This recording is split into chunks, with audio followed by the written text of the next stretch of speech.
Hello students, कैसे हो आप सब। बीए सेकेंड ईयर और बीए बीएड सेकेंड ईयर के ऑनलाइन क्लास में एक बार फिर से आप सभी का स्वागत है। जैसा कि आपको पता है कि हमारे संवैधानिक व विधिक आयोग चल रहे थे, उनमें से निर्वाचन आयोग और यूपीएससी यानी कि संघ लोक सेवा आयोग हमने करवा दिया था। अब आपके अकॉर्डिंग टू सिलेबस तीसरा जो है विधिक आयोग बचता है, वो दोनों संवैधानिक आयोग थे यानी कि संविधान में उनको स्थान दिया गया था। अब तीसरा आपका है राष्ट्रीय मानवाधिकार आयोग। टॉपिक अच्छा है, नेशनल ह्यूमन राइट्स कमीशन, राष्ट्रीय मानवाधिकार आयोग। ये क्या है? ये एक स्वायत्त संस्था है।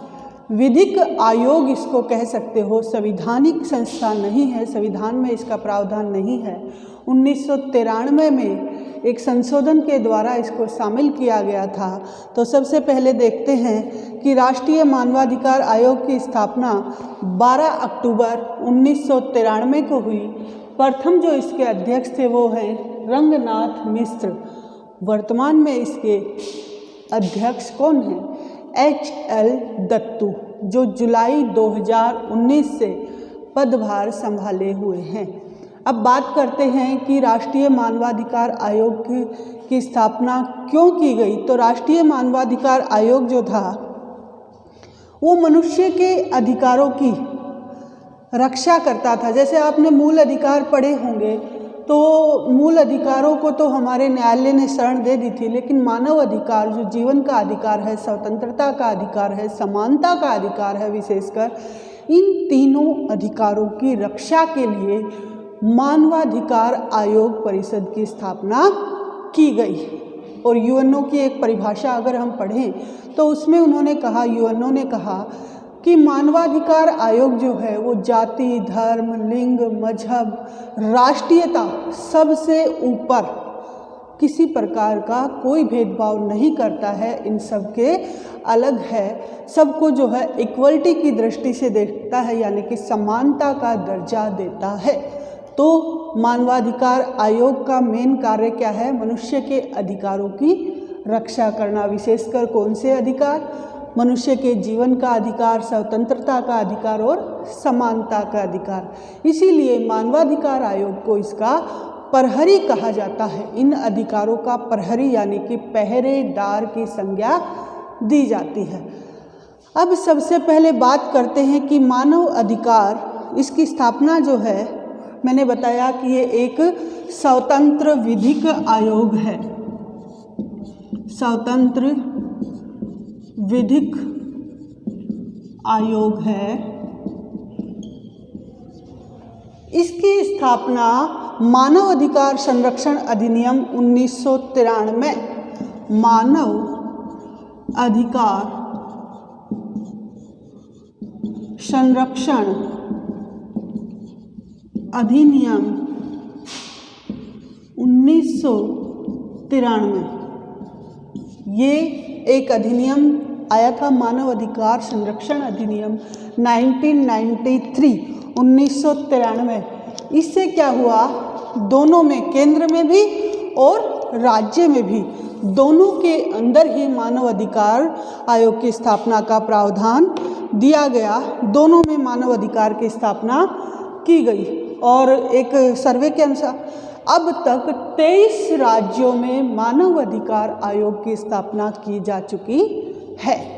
तो ये तो था कि कौन से अधिनियम के तहत, कौन से प्रावधान के तहत मानव अधिकार आयोग की स्थापना की गई है।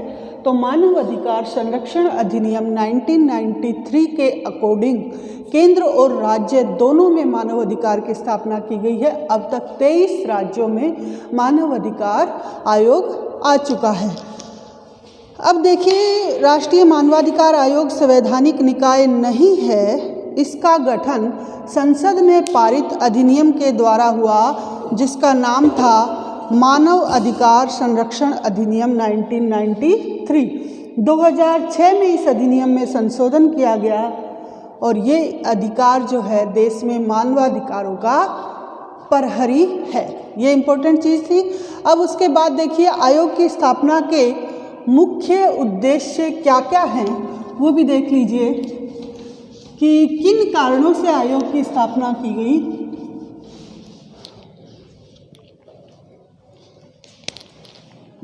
स्थापना के मुख्य उद्देश्य, तो इसमें ज़्यादा नहीं है। सबसे पहला है मानवाधिकार के मुद्दों का पूर्ण समाधान। मानवाधिकार, जो मानवाधिकार के मुद्दे हैं के मुद्दों का पूर्ण समाधान, पूरी तरह से कोशिश की जाएगी कि उनका समाधान ढूंढा जाए। दूसरा, सरकार का ध्यान उनकी तरफ दिलाया जाएगा। सरकार का ध्यान मानवाधिकारों की ओर आकर्षित करना, मानवाधिकारों की ओर आकर्षित करना, खींचना जिसको बोलते हो आप, कि सरकार जो है मानवाधिकारों की रक्षा करे, मानवाधिकारों की रक्षा पर सरकार का ध्यान केंद्रित किया जाए और इस दिशा में किए गए प्रयासों को पूर्ण व सशक्त बनाना। इस दिशा में जो भी सरकार के द्वारा प्रयास किए गए हैं, किए गए प्रयासों को पूर्ण व सशक्त यानी कि मजबूत बनाना। ये 3 उद्देश्य आप ध्यान में रख लेना कि मानवाधिकार के मुख्य उद्देश्य क्या क्या हैं। सबसे पहला है सरकार का ध्यान मानवाधिकार के मुद्दों का पूर्ण समाधान करना।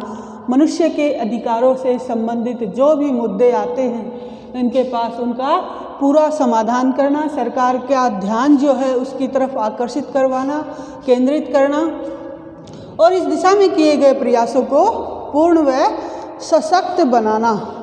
अब इसके बाद जो सबसे पहला है वो आता है संरचना।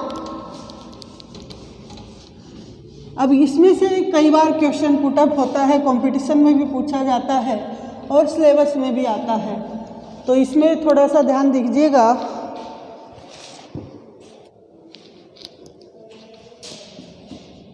संरचना, मानवाधिकार आयोग की संरचना। तो सबसे पहले मैं आपको बता दूं कि ये बहुसदस्यीय आयोग है, यानी कि इसके अंदर बहुत सारे सदस्य होते हैं। क्या है ये? बहुसदस्यीय आयोग, बहुसदस्यीय आयोग है। अब इसमें जो प्रावधान है कि किस प्रकार से सदस्यों का, किस प्रकार से अध्यक्ष का चुनाव होता है, तो वो इम्पोर्टेंट है। तो सबसे पहले देखिएगा कि इसमें जो सदस्य हैं, सबसे पहले एक अध्यक्ष होगा जो उच्चतम न्यायालय का मुख्य न्यायाधीश रह चुका हो। अध्यक्ष जो उच्चतम न्यायालय यानी कि सुप्रीम कोर्ट का मुख्य न्यायाधीश रह चुका हो, यानी कि CJI, chief justice of India, CJI रह चुका हो। ठीक है, अध्यक्ष कौन होगा? जो चीफ जस्टिस ऑफ इंडिया रह चुका हो, यानी कि सुप्रीम कोर्ट का मुख्य न्यायाधीश रह चुका हो। दूसरा क्या है? सदस्य जो उच्चतम न्यायालय का न्यायाधीश है या रह चुका हो। सदस्य जो होंगे वो उच्चतम न्यायालय यानी कि सुप्रीम कोर्ट SC के न्यायाधीश हैं या रह चुके हों। अभी वर्तमान में है तो भी चल जाएगा, है या रह चुके हों। ये देखिए सुप्रीम कोर्ट ही है, ध्यान रखना। तीसरा क्या है? अन्य सदस्य जो उच्च न्यायालय का मुख्य न्यायाधीश है या रह चुका हो। उच्च न्यायालय हाई कोर्ट का न्यायाधीश यानी कि चीफ CHC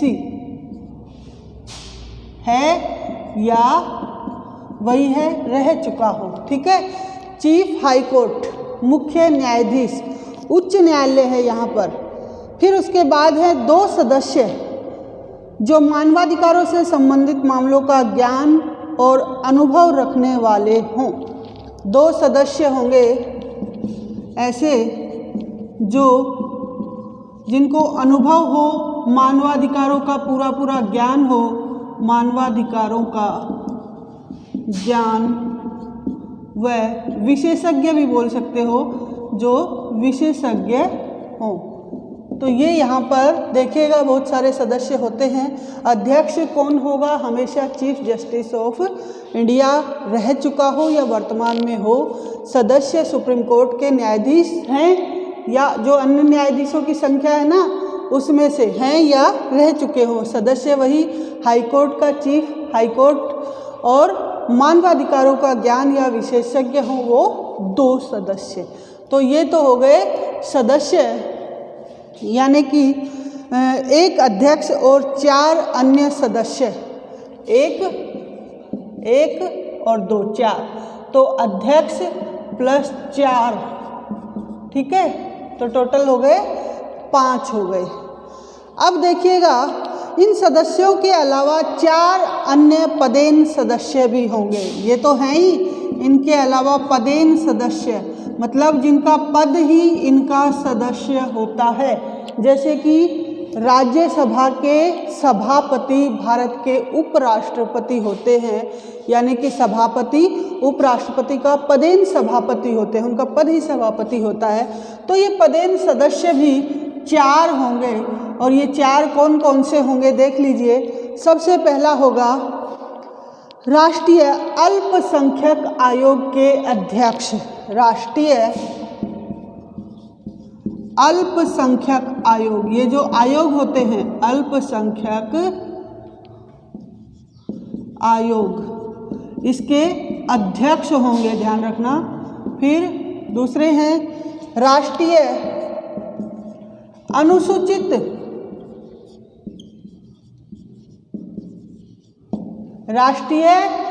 अनुसूचित जाति के अध्यक्ष, अनुसूचित जाति, ठीक है, इसके भी क्या होंगे अध्यक्ष। अनुसूचित जनजाति, इसके भी क्या होंगे अध्यक्ष। 3 हो गए अल्पसंख्यक आयोग, जाति, जनजाति, और एक और रह गया राष्ट्रीय महिला आयोग। महिला आयोग के अध्यक्ष, महिला आयोग, इसके भी क्या होंगे अध्यक्ष। तो ये टोटल सदस्य हैं, इनको आपको ध्यान रखना है। पूरा प्रारूप तैयार है। बहुसदस्यीय आयोग होगा संरचना में। अध्यक्ष कौन होगा? चीफ जस्टिस ऑफ इंडिया रह चुका हो। 1 सदस्य कौन होगा? जो सुप्रीम कोर्ट का न्यायाधीश रह चुका हो। तीसरा सदस्य कौन होगा? जो हाई कोर्ट का मुख्य न्यायाधीश हो। और 2 सदस्य कौन होंगे? जो मानवाधिकारों का ज्ञान रखते हों, उनके विशेषज्ञ हों। उसके अलावा 4 पदेन सदस्य होंगे। वो कौन से होंगे?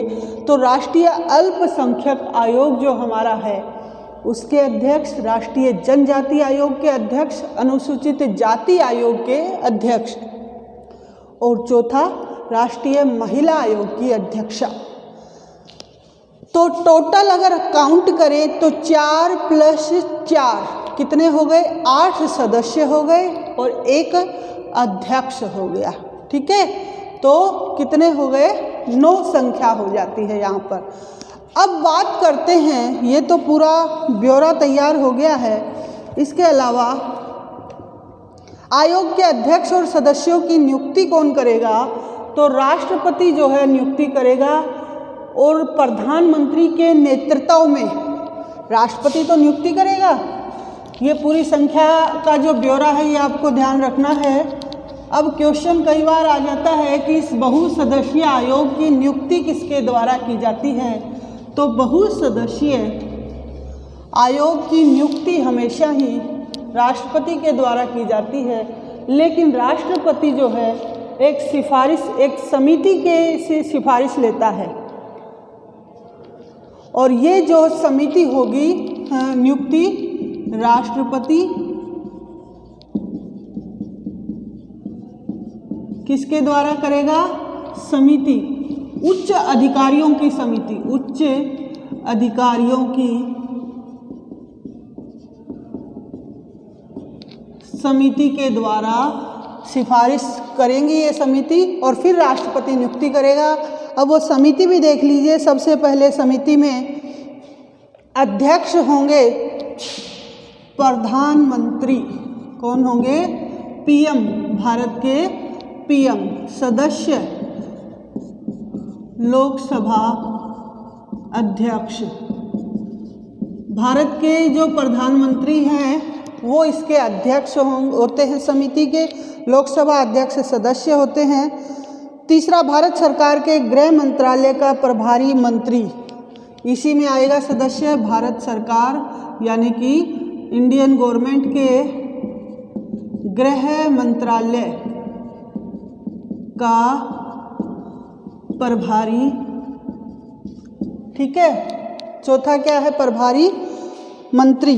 लोकसभा में विपक्ष का नेता सदस्य ही है, ये भी लोकसभा में विपक्ष का नेता। ठीक है। राज्यसभा में विपक्ष का नेता, ये देखिए यहाँ पर ये सारा क्रम आपको ध्यान में रखना है।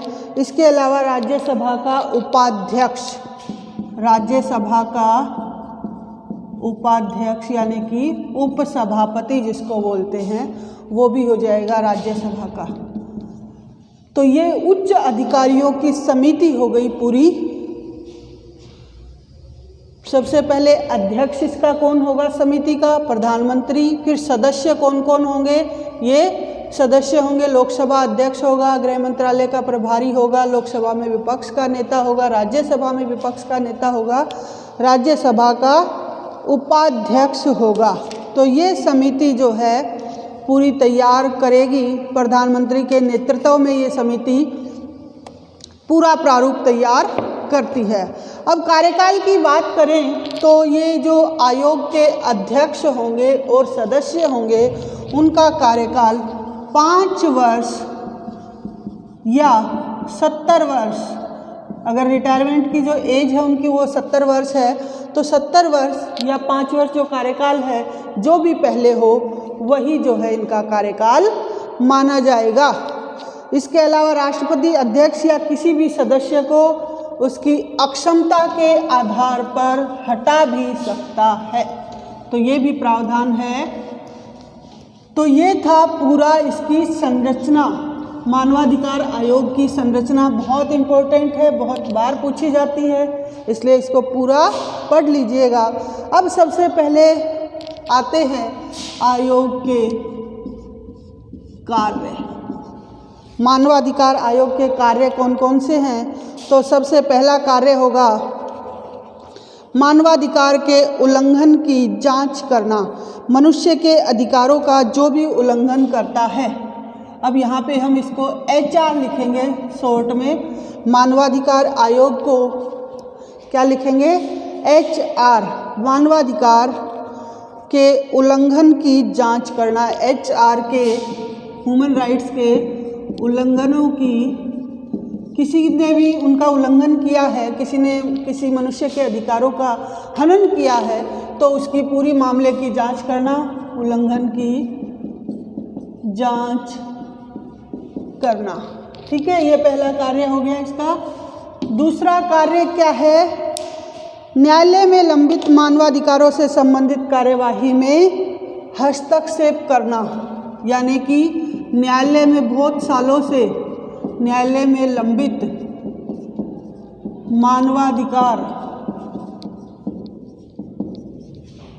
मानवाधिकार के केसों में हस्तक्षेप करना। बहुत साल से जो पेंडिंग मानवाधिकार के केस होते हैं और न्यायालय उन पे फैसला नहीं सुना रहा है, तो ये मानवाधिकार आयोग क्या करता है?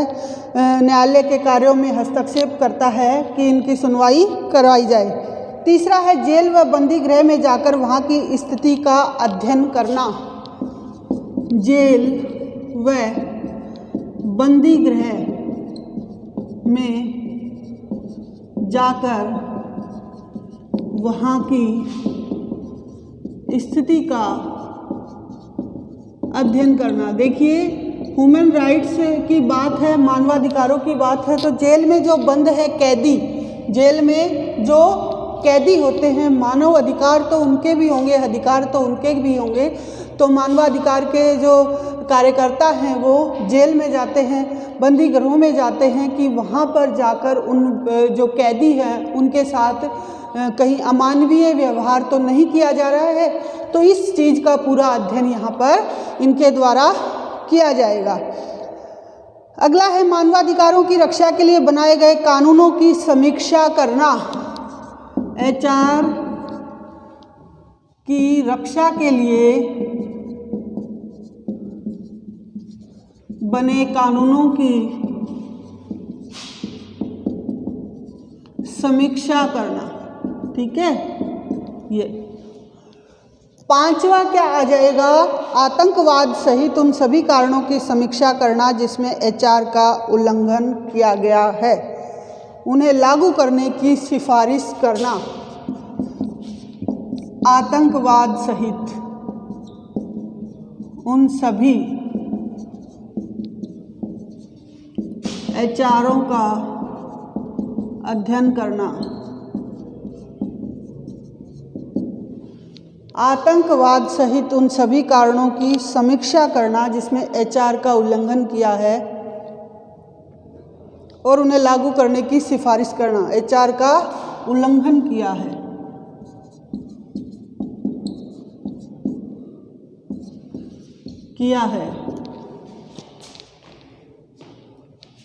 उन सभी कारणों का अध्ययन करना,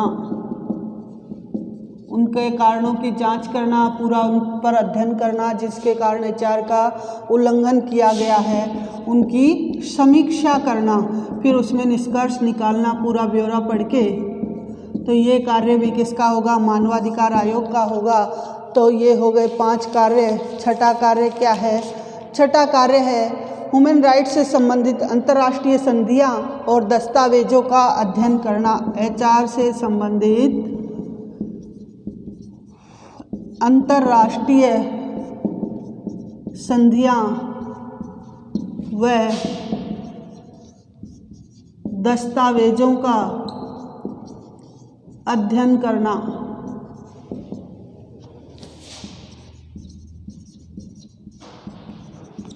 ठीक है, कई बार आपको पता है कि जैसे कई बार बॉर्डर पार करके भारत के व्यक्ति जो है पाकिस्तान में पहुंच जाते हैं। जैसे अभी थोड़े दिन पहले कुलभूषण जाधव वाला केस भी आया था, तो उनके साथ वहां पर भी किसी प्रकार का कोई अमानवीय व्यवहार ना किया जाए, ये सारी चीज़ें जांच करना किसका काम होगा, ह्यूमन राइट कमीशन का काम होगा। HR के क्षेत्र में शोध करना व प्रोत्साहित करना। HR यानी कि ह्यूमन राइट्स में शोध करना यानी कि रिसर्च करना और दूसरे लोगों को भी उसके अंदर काम करने की सलाह देना। एक और है लोगों को HR की जानकारी देना। बहुत से लोग ऐसे हैं जिनको ह्यूमन राइट्स के बारे में पता ही नहीं है, तो लोगों को ह्यूमन राइट्स यानी कि मानवाधिकार आयोग की जानकारी देना, उनके अधिकारों का ज्ञान करवाना। तो ये सारे कार्य किसके हैं, मानवाधिकार आयोग के हैं।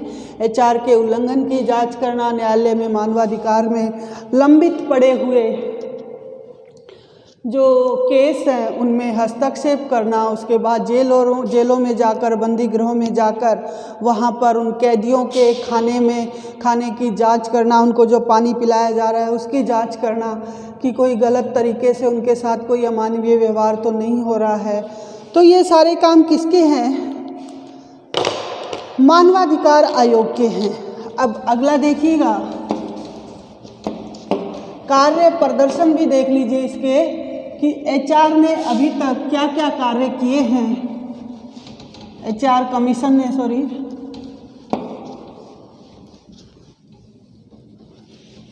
ह्यूमन राइट्स कमीशन, मानवाधिकार आयोग ने क्या क्या कार्य जो है अभी तक किए हैं। तो ये कार्य प्रदर्शन आप इसको बोल सकते हो, आयोग का कार्य प्रदर्शन,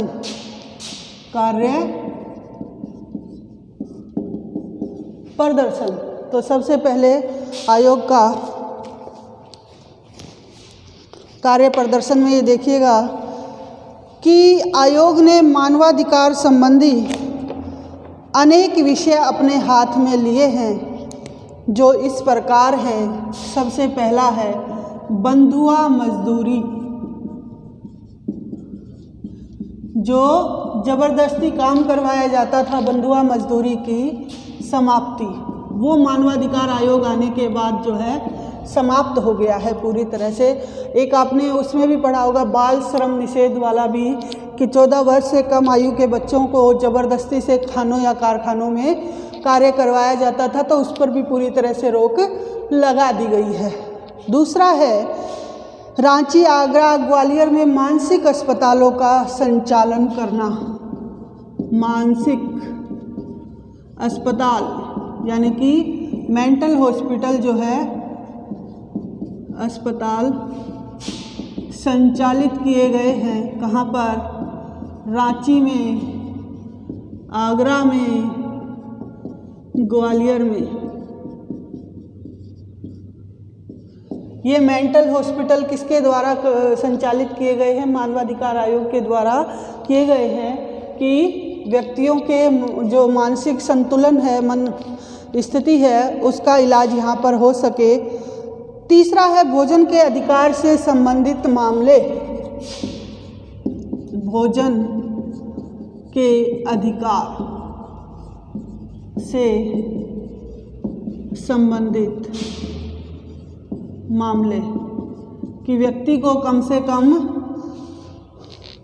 भोजन का अधिकार है। आपको पता होगा कि हमारी पहली वाली जो गवर्नमेंट थी उसमें अन्नपूर्णा जो योजना लगाई गई थी, उसके तहत राजस्थान में कैसे जगह जगह पर एक गाड़ी खड़ी कर दी जाती थी और उसमें मात्र 5 रुपये में भरपेट भोजन वहाँ पर उपलब्ध करवाया जाता था।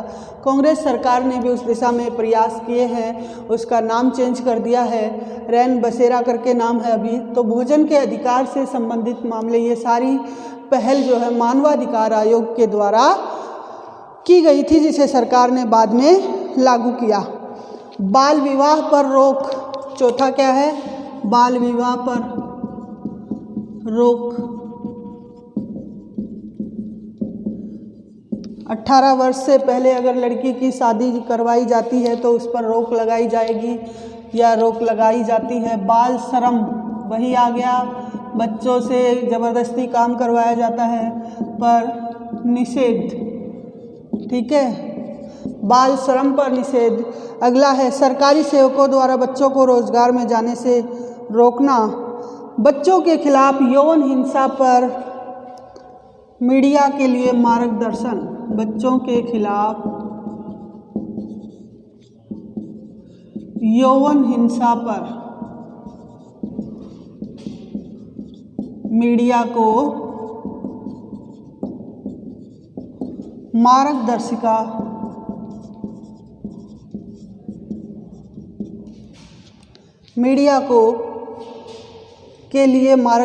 मीडिया को मार्ग दिखाना कि किस प्रकार से छोटे बच्चों के साथ जो यौन हिंसा होती है उसको मीडिया जो है प्रकाशित करता है। तो मीडिया के लिए मानवाधिकार मार्गदर्शिका का कार्य करता है। अगला है कार्यस्थल पर महिला यौन उत्पीड़न को रोकना। 7वां क्या है?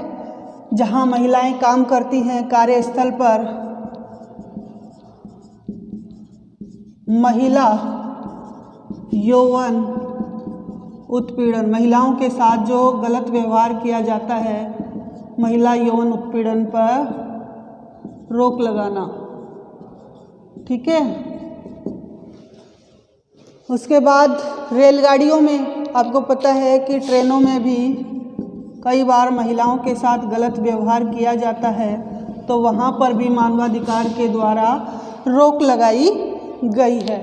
अगला है हाथ से मैला साफ करने की प्रथा का अंत। 9वां क्या है? हाथ से मैला साफ। जो दलित जाति जो थी, एससी की जनजाति जो थी, उसका कार्य पहले क्या दिया गया था? हाथ से मैला साफ करने की जो प्रथा थी, प्रथा का अंत। आप सभी को पता है कि किस प्रकार से मनु ने जो है सामाजिक व्यवस्था में जो सामाजिक व्यवस्था थी उसको 4 भागों में विभाजित कर दिया था। कौन कौन सा था? तो उस जो 4 व्यवस्थाएं थी, ब्राह्मण, वैश्य, क्षत्रिय और शूद्र, तो शूद्र का कार्य जो निर्धारित किया था मनु ने, वो क्या निर्धारित किया था कि मैला साफ करने का कार्य और इन तीनों वर्गों की रक्षा का कार्य किसका था? दलित जाति का था, यानी कि शूद्र वर्ग का था। तो मानवाधिकार आयोग ने आकर उसके लिए पहल की और उनकी इस प्रथा को ख़त्म करवा दिया, समाप्त करवा दिया। फिर है दलितों से संबंधित मामले और उन पर किए जाने वाले अत्याचारों का अंत। 10वां पॉइंट है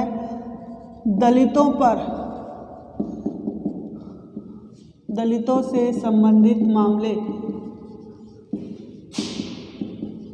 व अत्याचारों का अंत।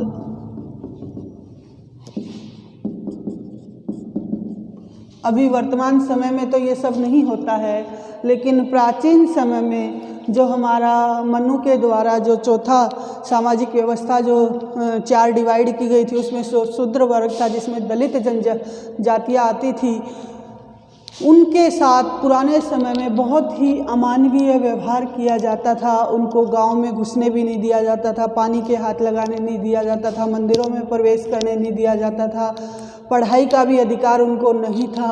तो उन सारे मामलों को मानवाधिकार ने उठाया और यहाँ पर उनका भी अंत किया। उसके बाद है विकलांगों के अधिकार।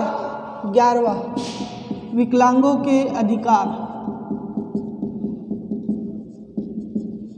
कैसे जो है उनको सरकारी नौकरियों में, प्राइवेट संस्थाओं में रिजर्वेशन दिलाया जाता है। HIV पॉजिटिव, HIV व्यक्तियों के अधिकार, इन पर भी इन्होंने आवाज़ उठाई, जो HIV पॉजिटिव होते हैं उनके अधिकार। अगला है पुलिस व बंदी गृह में संरचनात्मक सुधार। पुलिस कस्टडी एवं बंदी गृह जो जेल होती हैं उनमें जैसे उनको अंधेरे में रखा जाता था पहले, तो उनमें भी वहाँ पर संरचनात्मक सुधार किए हैं। बंदी गृह में संरचनात्मक सुधार, ठीक है। मानवाधिकार आयोग आने के बाद वो सारे केस भी काफ़ी कम हो गए हैं। शिक्षा प्रणाली में मानवाधिकार, साक्षरता और जागरूकता को बढ़ावा देना। शिक्षा प्रणाली में मानवाधिकारों, जागरूकता, साक्षरता, जागरूकता को बढ़ावा देना, तो ये भी इसका मानवाधिकार आयोग का कार्य है। तो इस प्रकार से ये 15 कार्य यहाँ पर हो गए हैं, सारे ही इम्पोर्टेंट हैं कि कैसे मानवाधिकार आयोग ने इस दिशा में यहाँ पर कार्य किए हैं। तो ये सब भी आपको नोट करने हैं, पढ़ने हैं। अब उसके बाद देखिए 2006 में मैंने बताया था कि इसमें एक संशोधन किया गया था। उस संशोधन में क्या जो है मेन मुद्दे थे वो भी देख लीजिए। मानवाधिकार संशोधन अधिनियम 2006 मानवाधिकार संरक्षण अधिनियम, ठीक है। तो इसमें कुछ एक प्रावधान थे, वो क्या थे?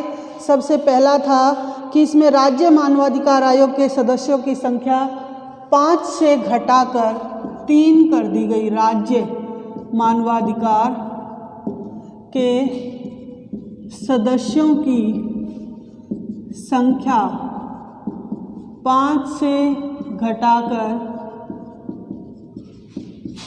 3 कर दी गई। तो ये भी आपको ध्यान में रखना है। इसमें देखिए राज्य है, राष्ट्रीय नहीं है। दूसरा है मानवाधिकार आयोग के सदस्यों की नियुक्ति में योग्यता में परिवर्तन। सदस्यों की नियुक्ति की योग्यता में परिवर्तन। ठीक है, जो योग्यता चाहिए उसमें भी चेंजेस किए गए। तीसरा है शिकायतों को SHC में स्थानांतरित किया जा सकेगा। NHC यानी कि नेशनल ह्यूमन कमीशन में आई शिकायतों को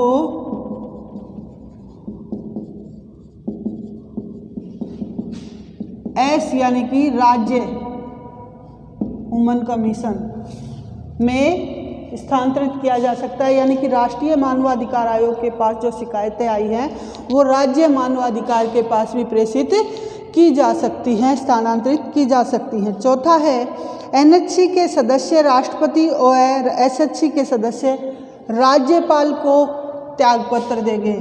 नेशनल ह्यूमन कमीशन यानी कि राष्ट्रीय, तो इसके सदस्य तो त्यागपत्र देंगे किसको? राष्ट्रपति को। और SHC स्टेट वाले किसको देंगे? राज्यपाल को देंगे। स्टेट ह्यूमन कमीशन यानी कि राज्य मानवाधिकार आयोग के सदस्य किसको देंगे? राज्यपाल को देंगे। राष्ट्रीय अनुसूचित जाति व जनजाति के अध्यक्ष इसके सदस्य होंगे। ये चौथा था, ये पांचवा है राष्ट्रीय अनुसूचित जाति व अनुसूचित जनजाति के अध्यक्ष जो होंगे वह इसके सदस्य होंगे। वो मैंने बताया था ना कैसे किस प्रकार से चार जो पदेन सदस्य थे वो प्रावधान भी इसमें शामिल किया गया है। तो ये थे 2006 का संशोधन। अब देखिए लास्ट में इतना ही कहते हैं कि राष्ट्रीय मानवाधिकार आयोग की सबसे बड़ी बाधा क्या है कि उसमें अपराधियों के खिलाफ मामले दर्ज कर सकती है, सुझाव दे सकती है, लेकिन सजा का प्रावधान उसमें नहीं है।